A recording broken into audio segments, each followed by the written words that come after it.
예, 뉴스 이면에 숨어있는 뒷얘기를 기자로부터 직접 들어보는 뉴스 애프터 서비스 뉴스 후 시간입니다. 김정주 넥슨 회장과 방준영 넷마블 이사회 의장 그리고 김택진 NC소프트 대표가 넘버원 게임 재벌 자리를 두고 치열하게 경쟁을 하고 있습니다. 각자 색깔이 다른 세 사람과 또 세 회사의 경합이 흥미진진한 양상을 보이고 있는 건데요. 자세한 이야기는 정보과학부의 서정근 기자와 함께 이야기 나눠보도록 하겠습니다. 서정근 기자, 먼저 게임 업체 얘기부터 한번 해보도록 할 텐데 사실 벤처로 모두가 시작을 했지 않습니까? 그런데 예, 그렇습니다. 넷마블도 대기업 집단으로 지정이 됐고 더 이상 벤처라고 하기에는 좀 어색할 정도로 많이 커졌거든요. 이제 재벌들도 속속 등장을 하고 있죠. 예, 앞서 지정된 김정주 넥슨 창업자에 이어 방준혁 의장이 이제 게임 업계에서 두 번째로 대기업 총수로 지정됐습니다. 예. NC는 현재 추이로 보면 2020년에 대기업 집단으로 지정될 가능성이 높습니다. 그때가 되면 김정주, 방준혁, 김택진 3인방이 대기업 총수로 나란히 공인될 전망입니다. 근데 이제 화면 통해서 보시는 것처럼 세 명의 총수 모두가 참 캐릭터도 다르고 뭔가 느낌도 여러분들이 보시기에 많이 다를 텐데 좀 이 세 사람이 어떻게 다른지 한번 설명을 해주시겠어요? 예, 김정주 회장과 김택진 대표는 그 전형적인 엘리트 벤처 기업인입니다. 예. 김정주 회장은 서울대 컴퓨터공학 학사, 카이스트 대학원 전산학 석사학위를 따고 1994년에 넥슨을 설립했습니다.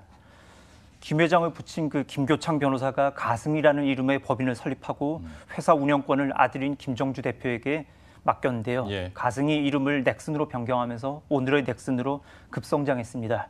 김 회장은 유복한 환경에서 성장한 금수저 기업인이라고 보는 게 맞을 것 같습니다. 예. 김택진 대표는 중산층 집안에서 성장해 서울대학교에서 전산학 학사와 석사를 따고 한매소프트를 설립했습니다. 이후 현대전자에 몸담았다 97년 NC소프트를 설립했습니다. 이후 리니지 시리즈를 만들어 승승장구했고 프로야구단 다이노스를 창단해 프로야구 구단주까지 됐습니다. 네. 엘리트 벤처 기업인이지만 자수성가형으로 볼 수 있습니다. 방준혁 의장은 테헤란밸리에 기반을 둔 일반적인 인터넷 벤처 기업 설립자들처럼 화려한 학벌을 가지고 있거나 그러진 않습니다. 집안 환경도 어려웠던 걸로 알려져 있는데요. 2000년 넷마블을 설립했을 때 직원 수가 10명도 채 안 됐던 것으로 알려져 있습니다. 흑수저 자수성가형 기업인인 셈입니다. 정리를 해주니까 좀 쉽게 오네요. 그러니까 금수저도 있고 흑수저도 있고 그리고 자수성가형도 있는 반면 금수저인데 자수성가형도 있고 이렇게 나눠주셨는데 현재 게임업계 그러면 양상 경쟁 구도가 어떻게 되는지도 한번 보도록 하겠습니다. 아무래도 좀 1, 2위가 바뀌고 있는 분위기이기도 한데요. 실제로 좀 경쟁 양상이 어떻게 진행이 되고 있습니까? 넥슨이 지난해 매출 2조 2,987억 원, 넷마블이 2조 4,248억 원을 달성했습니다. 넥슨이 2007년부터 2016년까지 무려 10년 연속으로 매출 기준 국내 1위를 지키다 지난해 11년 만에 밀려났습니다. 예. 그런데 매출 차이가 아주 근소한 데다 영업이익은 넥슨이 넷마블보다 무려 3,500억 원가량 더 많이 냈습니다. 넥슨은 1위 자리를 내주긴 했는데 내심 1위 자리를 내준 게 아니야. 내가 1등이야 라고 생각할 법합니다. 그러겠네요. 예. 예. 올해 1분기에는 넥슨이 다시 약진했습니다. 1분기 매출을 무려 8,953억 원이나 냈는데요. 영업이익도 5,413억 원에 달합니다. 넷마블이 매출 5,074억 원, 영업이익 742억 원을 기록했고 NC는 매출 4,752억 원, 영업이익 2,038억 원을 달성했습니다. 넥슨의 영업이익이 넷마블과 NC 영업이익을 합산한 것의 2배가량에 달합니다.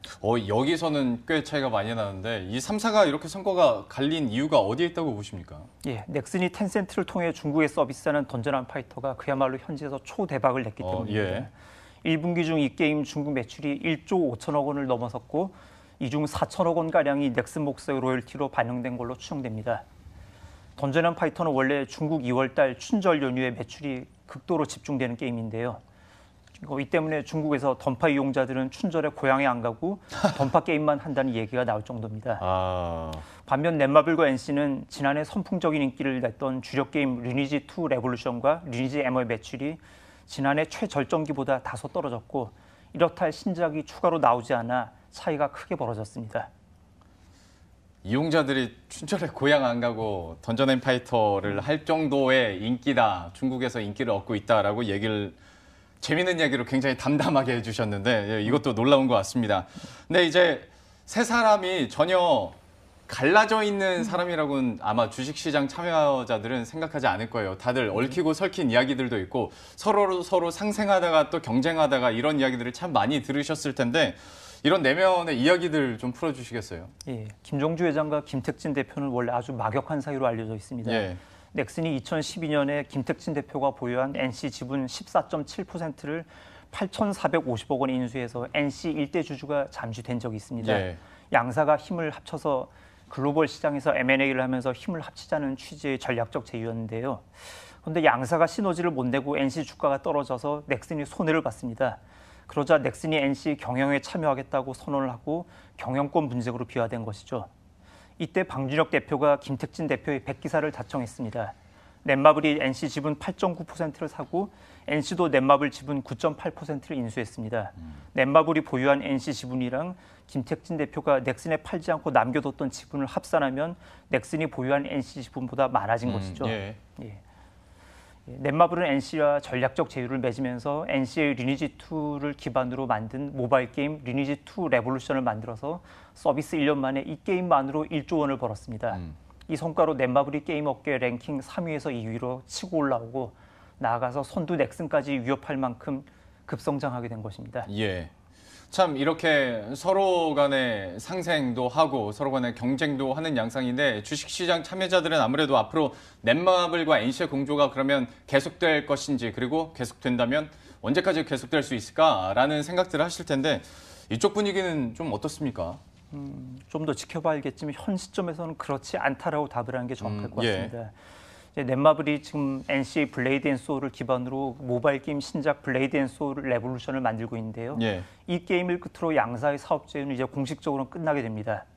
그 NC도 이제 모바일 게임 블레이드 앤 소울 2를 자체 제작하고 있는데 넷마블이 만든 블레이드 앤 소울 레볼루션과 같이 경쟁하게 됩니다. 영원한 적도 영원한 아군도 없다는 말이 딱 맞아떨어진 말 같습니다. 그러니까 현재 같은 IP로 공통된 지적재산권을 갖고 있긴 한데 게임은 좀 다른 양상으로 흘러가고 있거든요. 과연 성과도 그만큼 극명하게 갈려질지는 한번 게임업계 그 시장 상황 계속 지켜봐야 될 것 같습니다. 지금까지 서정근 기자와 함께했습니다. 오늘 말씀 고맙습니다.